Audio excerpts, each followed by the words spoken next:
Ngayong araw ay pag-usapan natin ang isa na namang kasong yumanig sa buong Hong Kong. Isang kwento ng isang lalaking nalulung sa bisyo at kalaswaan at isang inosenteng dalaga na naging biktima ng kanyang kalupitan. Sa unang tingin, si Ding Qitai ay tila isa lamang ordinaryong lalaki na mahilig sa gulo at bisyo. Pero ang hindi alam ng karamihan, sa loob ng kanyang inuupahang apartment ay nakatago ang isang madilim na sikreto. At bago natin himay-himayin ang kasong ito, ay siguraduhin mong nakasubscribe ka at i-click ang notification bell para lagi kang updated sa mga kwento ng krimen na ating tinatalakay dito. Krimen X-Files. Noong ika-29 ng Abril taong 2008, dumating sa New Territories Police Station ang mag-ina na apelyedong Wang na halatang nag-aalala para mag-report ng nawawalang tao. Sinabi ni Ginang Wang na ang kanyang 16 na gulang na anak na si Wang Jiamei ay nawawala sa loob ng 3 araw. Noong una ay inakala ng pamilya na baka nakituloy lang siya sa bahay ng kaibigan pero hindi na siya makontak. Idinagdag pa ng nakatatandang kapatid ni Abing na kasama ng kanilang ina na alas 11 ng gabi noong ika-26 ng Abril ay masaya pa silang nag-uusap ng kanyang kapatid sa bahay. Pagkatapos noon ay nagpunta sila sa kani-kanilang kwarto para magpahinga. Wala naman daw kakaibang nangyari pero kinaumagahan ay hindi na siya makita kahit saan. Hindi rin nila alam kung anong oras ito umalis ng bahay o kung saan siya nagpunta. Ayon pa sa pamilya ay minsan nang nag-overnight si Jiamei sa bahay ng kanyang nobyo pero matapos silang maghiwalay ay bihira na itong lumabas at hindi umuuwi. Kahit daw ginagabi ito ay lagi daw siyang nagte-text sa kanila kaya't napaka-imposible ang kanyang pagkawala sa sunod-sunod na araw. Pagkatapos nilang mag-report sa police station ay umuwi na ang mag-ina. Karaniwan na raw sa edad na ganito ang mga ganitong kaso ng pagkawala kahit opisyal na kinilala ng pulis ang insidente bilang missing person case. Inatasan ang New Territories Missing Persons Investigations Unit para imbestigahan ang pagkawala ni Wang Jiamei. Si Jiamei ay tubong hunan at pangalawang anak sa pamilya. Mayroon siyang nakatatandang kapatid na si Abing na 3 taon ang tanda sa kanya. Pareho nilang dala ang apelyido ng kanilang ina at ng 3 taong gulang pa lamang si Jiamei ay naghiwalay ang kanyang mga magulang dahil sa alitan. Paglaon ay muling nag-asawa ang ina nila sa isang 50 taong gulang na lalaki na nagngangalang Chen. Ang stepfather nilang ito ay tamad, walang trabaho at sa tingin ni Jiamei ay maliban sa pagkakaroon ng Hong Kong citizenship ay wala itong maipagmamalaki para respetuhin ng kanyang ina. Noong taong 2000 ay nagpasya ang kanilang ina na dalhin si Abing papuntang Hong Kong para doon manirahan habang naiwan si Jiamei sa kanilang probinsya. May mga magkakaibang ulat kung saan talaga siya tumira noon. May nagsabi sa kanilang bayan na sa Shenzhou habang ang iba naman ay sinasabing ipinadala siya sa Dongguan para alagaan ng ibang tao. Pero kahit ano ang totoo ay malinaw na lumaki si Jiamei sa malungkot na kabataan na kulang sa pagmamahal at kalinga. Noong taong 2005, sa edad na 14, sa wakas ay dinala siya sa Hong Kong para muling makapiling ang kanyang ina, kapatid at ang stepfather na halos hindi pa niya kilala. Ngunit hirap sa pera ang pamilya at ang kanyang ina ay kumakayod bilang tagapulot ng basura para lamang sila ay mabuhay. Nang una niyang masilayan ang Hong Kong ay labis ang tuwa ni Jiamei. Namangha siya sa dami ng mga tao at sa ingay ng lungsod. Ipinadala siya ng ina sa Samyuk Taipo Secondary School kung saan nag-aaral din ang kapatid niyang si Abing.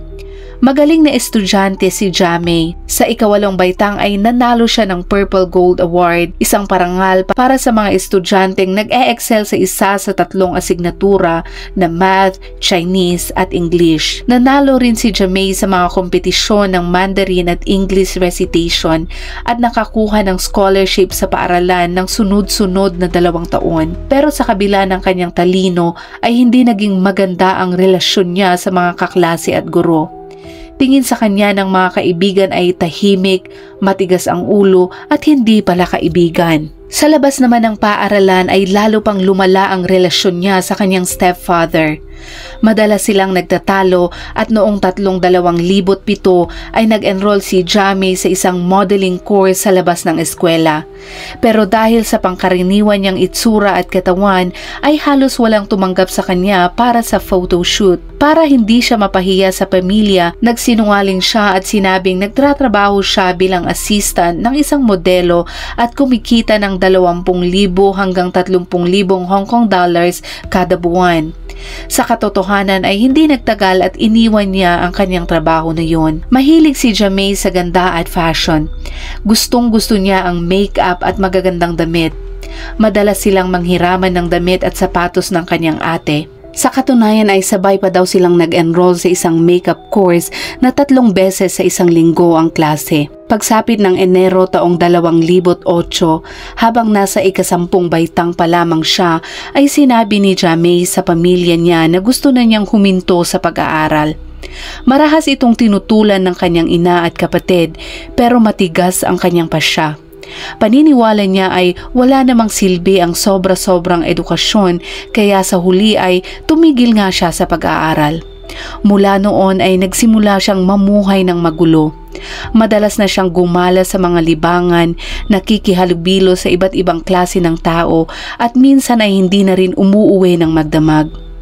Pagkatapos namang matanggap ang ulat ng kanyang pagkawala ay agad na nagtungo ang mga pulis sa tinutuluyan ni Jamie sa Taiwo Taipo. Doon sila nakatira sa isang public housing complex na ibinibigay ng gobyerno ng Hong Kong para sa mga pamilyang mababa ang kita. Si Jamie ay nakatira sa Kiwo Building. Nang suriin ng pulis ang computer sa kanyang silid ay natuklasan nilang may tinatago siya. May mga naipost siyang larawan at impormasyon sa isang forum para sa adults kung saan lantaran niyang inilalagay ang presyo ng kanyang serbisyo. Gumagamit din siya ng 2 ICQ accounts para makipag-usap sa mga kliyente. Noong ika-33 ng Abril ay nag-post pa siya at lumabas para makipagkita sa isang kliyente ng gabi. Makalipas ang mahigit 1 linggo ay nag-iwan ng komento tungkol sa kanyang serbisyo ang kliyenteng yaon. Minsan bukod sa personal na serbisyo ay sinasamahan din niya ang mga kliyente sa pamimili o simpleng paglalakad.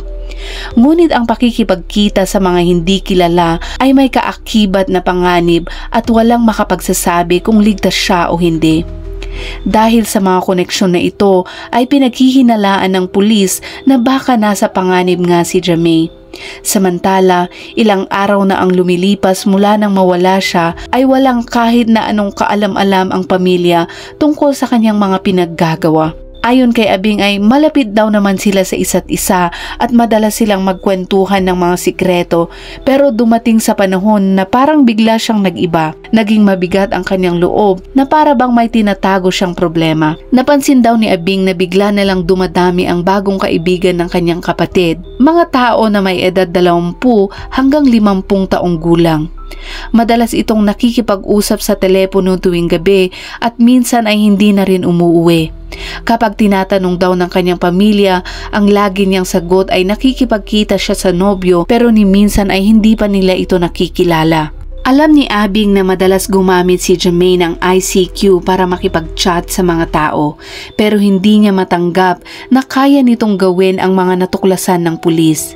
Sa pagkakakilala niya sa kanyang kapatid, ay mahilig lang itong mag-browse ng beauty websites at paminsan-minsan ay kumanta sa karaoke. Kaya lalo pang nag-alala ang mga investigador para sa kaligtasan ni Jamie.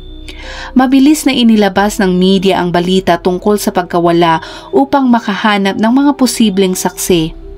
Noong ika-2 ng Mayo, isang lalaki ang nagtungo sa presinto at nagsabing nakilala niya si Jamie. Isa daw siyang programmer at masasabing regular na customer ni Jamie. Noong Abril taong 2008 ay nakita raw niya ang impormasyon ni Jamie sa isang forum at agad na nakipagkita ito. Noong ika-20 ng Abril ay nagbayad daw siya ng 1,500 Hong Kong dollars para sa pagkikita nilang iyon.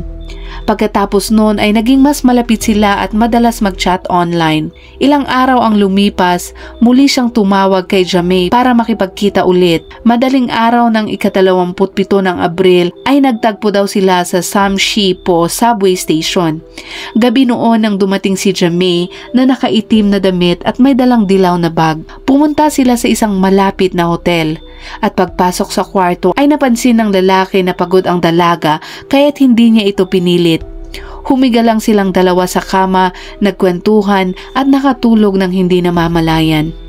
Kinabukasan daw, bandang 9:00 ng umaga ay sabay silang lumabas ng hotel at nagpaalaman. Bago sila naghiwalay ay binayaran siya ng lalaki ng 2,000 Hong Kong dollars at nagplano ba silang magkikita ulit, pero mula noon ay hindi na siya makontak ng lalaki sa ICQ o kahit sa telepono. Ika-2 daw ng Mayo lamang nang makita niya sa balita ang pagkawala ni Jamie. Doon niya napagtanto na may masama nang nangyari sa dalaga. Agad siyang nagpunta sa police station para magbigay ng impormasyon. Ang araw na pagkawala ni Jamie ay siya ring huling araw na nakita siyang buhay kasama ng lalaking ito matapos silang lumabas ng hotel. Dahil dito, natural na siya ang naging pangunahing suspect ng kaso. Ngunit matapos ang investigasyon ay kinumpirma ng pulis na totoo ang lahat ng pahayag ng lalaki at tuluyan siyang inalis sa listahan ng suspect. Ayon pa dito ay habang nasa hotel sila ay umamin daw si Jamie na gusto niyang kumita ng pera para matulungan ang kanyang ina. Na-scam daw siya ng isang modeling company na sa halip na kumita ay nalubog siya sa utang na umabot ng 50,000 Hong Kong dollars o halos 6,400 dolyar. Nabayaran na raw ni Jamie ang mahigit 50,000 pero noong gabi ng ika-26 ng Abril ay muling tumawag ang kumpanya at humihingi ng dagdag na 10,000 interes bago sumapit ang Mayo. Kapag hindi daw siya makapagbayad ay binantaan siyang ilalantad ang kanyang ginawa para sa kumpanya at ikakalat ang mga sensitibong videos nito online. Dahil sa panggigipit ay napilitan daw si Jamie na makipagkita sa mga maraming kliyente para makalikom ng pera at mabayaran ang natitirang utang. Pinaghihinalaan ng mga pulis na matapos makipaghiwalay sa lalaki ay nakipagkita pa si Jamie sa isa pang kliyente na posibleng may kinalaman sa kanyang pagkawala. Nang surian ng call logs ng dalaga ay natuklasan na ang huling tawag niya ay noong ika-27 ng Abril pasado 1:00 ng hapon habang nasa Samshi-po subway station ito. Tumagal ito ng 53 segundo. Ang numerong tinawagan niya ay hindi nakarehistro at galing sa isang prepaid na SIM. Base sa ICQ chat history, bandang 9:16 ng umaga noong araw na iyon ay may isang taong nakipagkasundo na makipagkita kay Jamie sa Samshi-po station ng 1:00. Sinabi siyang tumawag pagdating at doon siya sasalubungin. Ang numerong iniwan ng taong yon ay kapareho ng huling tinawagan ni Jamie. Sa pamamagitan ng IP address ay nalaman ng mga pulis na ang mga mensaheng iyon ay ipinadala mula sa isang computer sa Yan Fat Building sa Shek Kip May Street. Ilang kanto lang ang layo mula sa Samshi-po Station. Makalipas ang isang linggo noong ika-6 ng Mayo ay isang 30 taong gulang na lalaki na nagngangalang Aday ang biglang nagtungo sa police station na halatang takot at balisa. Ayon sa kanya ay posibleng pinaslang si Jamie ng kanyang kaibigang si Ding Kitay, 24 na taong gulang. Ayon sa kanya ay posibleng pinaslang si Jamie ng kanyang kaibigang si Ding Kitay na 24 na taong gulang. Matagal na silang magkakilala, mahigit 15 taon nang magkaibigan mula pa nang sabay silang nagtrabaho sa isang kainan na bukas hanggang madaling araw. Kahit hindi na sila magkasama sa trabaho ay nanatili daw ang kanilang ugnayan. Ikinuwento ni Aday na noong gabi ng ika-26 ng Abril ay magkasama silang nagpunta ni Ding Kitay sa isang bar sa Chim Sha Tsui at doon hindi lang alak ang ininom ni Ding Kitay kundi gumamit daw ito ng ipinagbabawal na gamot. Nanatili sila sa bar hanggang 7:00 ng umaga at kinabukasan ay umalis na sila. Kinagabihan ng ika-27 ng Abril mula 9:25 hanggang 11:25 ng gabi, 3 beses daw sunod-sunod na tumawag si Ding Kitay kay Aday. Sa mga tawag na iyon ay sinabi raw ni Ding Kitay na nakapatay siya ng babae. Kwento niya ay habang magkasama sila ng babae ay paulit-ulit raw nitong sinasabing gusto na niyang mamatay. Hindi malinaw kung bakit pero sinakal niya ito hanggang sa bawian ito ng buhay. Pagkatapos ay pinagpira-piraso niya ang katawan upang maitago. Mas lalo pang nakakatindig balahibo ng ikwento ni Ding Kitay na hindi niya matiis makita ang mukha ng babae kaya tinanggal niya ito at itinapon. Ang mga buto naman ay itinago niya sa isang lalagyan ng buto ng baboy sa isang pwesto ng karne. Sobra ang takot ni Aday sa narinig. Ngunit noong una ay inisip niyang baka bunga lamang ito ng kalasingan at paggamit ni Ding Kitay ng droga at hindi totoo ang sinasabi ng kaibigan. Makalipas ang ilang araw ay muli pa silang nagkita at itinanggi ni Ding Kitay ang lahat at biro lang daw yun. Pero habang lumilipas ang mga araw ay lalo itong bumabagabag kay Aday. At nang mapanood niya ang balita tungkol sa pagkawala ni Wang Jiamei ay napansin niya na ang itsura at panahon ng pagkawala ng biktima ay halos eksaktong kapareho ng mga ikinwento ni Ding Kitay sa kanya sa telepono. Nagsimulang magduda si Aday at nagpasya siyang magsumbong sa pulis. Base sa kanyang pahayag ay napagtanto ng mga pulis na ang pagkawala ni Wang Jiamei ay hindi simpleng kaso. Dahil dito ay inilipat nila ang kaso sa Kowloon West Regional Crime Unit para sa mas malalim na investigasyon. Sa investigasyon ay lumabas na ang tirahan ni Ding Kitay ay kapareho ng IP address na natunton ng mga pulis mula sa ICQ messages. Gabi iyon, nagbantay ang crime unit malapit sa Yan Fat Building kung saan nakatira si Ding Kitay. Bandang alas 11 ng gabi ay lumitaw siya mula sa dilim. Agad siyang pinasok at dinakip ng mga pulis saka dinala sa presinto. Sa interogasyon ay binanggit ni Ding Kitay na may kasabwat siya at yon ay ang kaibigan niyang si Hui Qi na umano'y tumulong sa kanya na itapon ang katawan. Hindi na nag-aksaya ng oras ang mga pulis at inaresto rin si Hui Qi. Sinuyod ng mga pulis ang apartment ni Ding Kitay sa Yan Fat Building. Sa banyo ay nakita pa rin ang mga bakas ng dugo sa sahig, dingding, pinto at maging sa shower curtain. May mga dugo rin sa computer desk, upuan at carpet ng silid tulugan. Kahit ang isang CD na nasa disk drive ay may bahid ng dugo. Sa DNA test ay nakumpirmang lahat ng dugo ay mula kay Wang Jiamei. Malinaw na doon mismo sa apartment naganap ang krimen. Sa interogasyon ay umamin si Ding Kitay na siya ang pumatay kay Wang Jiamei at itinapon niya ang katawan sa dagat malapit sa Kowloon Ferry Pier. Kinabukasan ng umaga, bandang alas 8 ay dinala siya ng mga pulis sa lugar kung saan niya umano itinapon ang katawan. Pagsapit ng alas 3 ng hapon, 2 beses sumisid ang mga diver ngunit wala silang natagpuan. Sa puntong iyon ay ibinunyag ni Ding Kitay na pinira-piraso niya ang katawan ni Wang Jiamei at ang ulo lang ang itinapon niya sa dagat. Ang ibang bahagi ng katawan ay pinagpira-piraso niya at itinapon sa inidoro. May ilang piraso ng buto raw siyang dinala sa pwesto ng baboy sa Shek Kip Mei at hinalo sa karne ng baboy. Halos hindi makapaniwala ang mga pulis sa inamin niya. Dahil mahigit 10 araw na ang nakalipas mula nang mangyari ang krimen, ay posible na ang ilang piraso ng buto ay naibenta na sa mga mamimili. Nang isa publiko ang kaso ay kumalat ang pagkabigla at takot sa lipunan. Lalong nagdulot ng matinding takot sa mga residente ang impormasyon na may mga labi ng tao na itinapon sa pwesto ng baboy. Sa internet ay kumalat naman ang chismis na pumunta raw si Wang Jiamei sa Yan Fat Building noong araw ng insidente para sa isang orgy kasama si Ding Kitay at iba pa. Ayon pa sa usapan ay dahil sa bisyo niya ng paggamit ng droga bago magtrabaho ay namatay raw siya sa overdose. Para umano makalusot ay pinira-piraso siya ni na Ding Kitay at Hui Qi at itinapon ang mga labi sa dagat at sa pwesto ng baboy. Pero sa masusing investigasyon, napatunayang hindi totoo ang mga balitang yun. May matibay na alibay si Hui Qi noong araw ng insidente kaya hindi siya sangkot at hindi siya tumulong sa pagtatapon ng katawan gaya ng unang sinabi ni Ding Kitay. Sa patuloy na pagsisiyasat ay nabuo ng mga pulis ang aktual na pangyayari.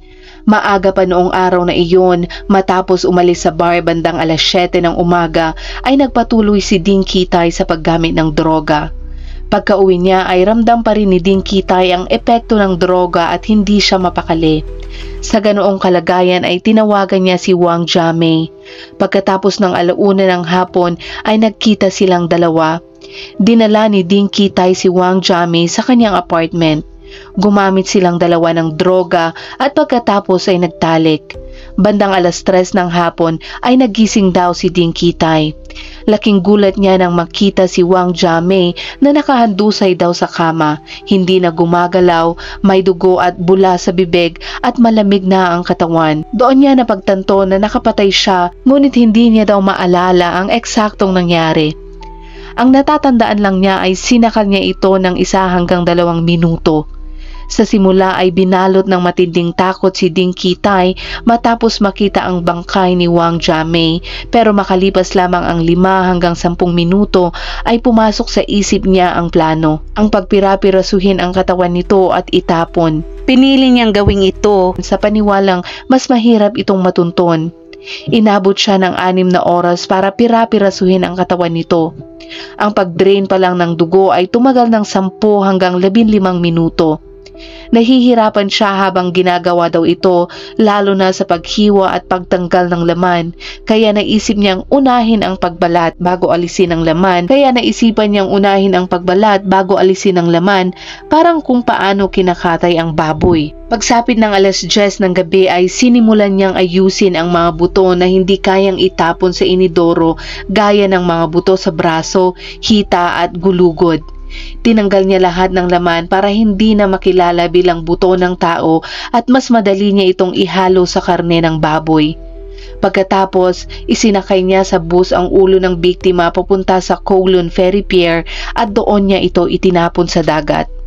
Bukod sa ulo na itinapon sa dagat ay hinati din ni Ding Kitay sa 10 piraso ang natitirang katawan at inilipat sa 2 bahagi na kanyang itinapon sa isang pwesto ng baboy sa Shek Kip Mei Street. Pagkatapos noon ay nagpatuloy lamang ito sa normal na pamumuhay. Kumakain, nag-e-enjoy at paulit-ulit pang tumatawag kay Aday. Ang mga tawag na iyon ang tuluyang nagbigay daan para matuntun siya ng mga pulis. Tinanong siya ng mga pulis kung nagtrabaho ba siya dati na may kinalaman sa anatomy o pagtitinda ng baboy o kung kumuha ba siya ng litrato habang pinupunit ang katawan. Mariin niyang itinanggi ang lahat, bawat galaw niya ay kalkulado. Maging ang dahilan kung bakit isinakay niya ang ulo ng biktima sa bus tapos sasakay muli sa ibang bus pa uwi ay plinano niya. Para sa kanya, mas ligtas ito dahil hindi siya agad mapaghihinalaan ng mga pulis. Matapos siyang mahuli ay dumating ang mga psychiatrist mula sa Castle Peak Hospital para suriin siya. Inamin naman ni Ding Kitay na nagamot siya para sa sakit sa pag-iisip noong siya'y 8 taong gulang. Sa edad 15 hanggang 16 ay nagsimula siyang bumili ng serbisyo sa mga babae.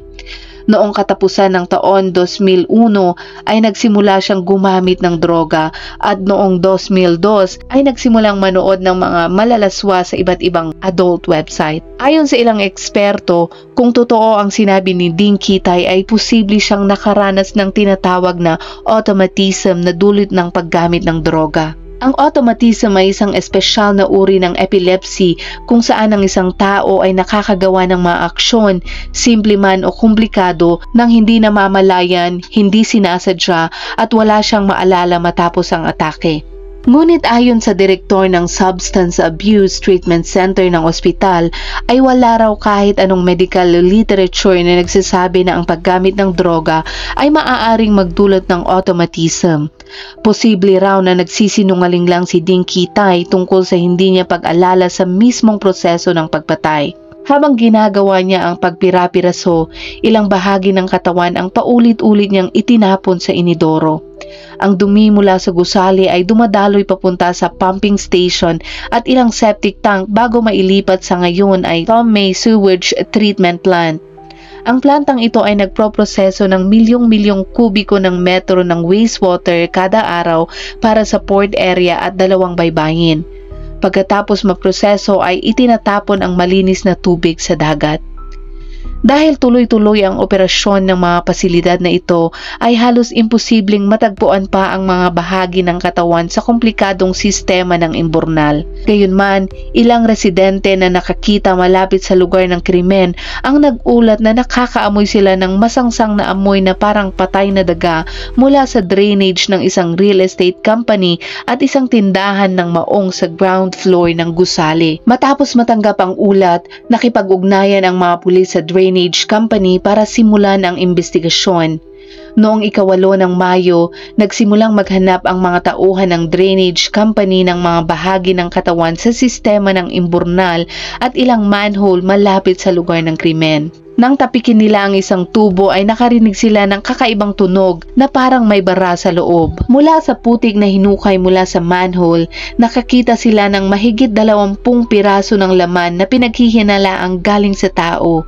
Nang isailalim sa DNA test, nakumpirma nga na ang mga ito ay kay Wang Jiamei. Samantala, kahit pinalawak na ng mga pulis ang lugar ng paghahanap sa ilalim ng dagat malapit sa Kowloon Ferry Pier, ay hindi pa rin nahahanap ang ulo ng biktima. Si Ding Qitai, 24 na taong gulang, may taas na 5 talampakan at 10 pulgada at may timbang na 209 libra, ay ipinanganak sa Hong Kong at pangalawang anak sa 4 na magkakapatid. Bata pa lang siya ay palasagot at palasaway na, madalas na nasasangkot sa gulo at matinding away.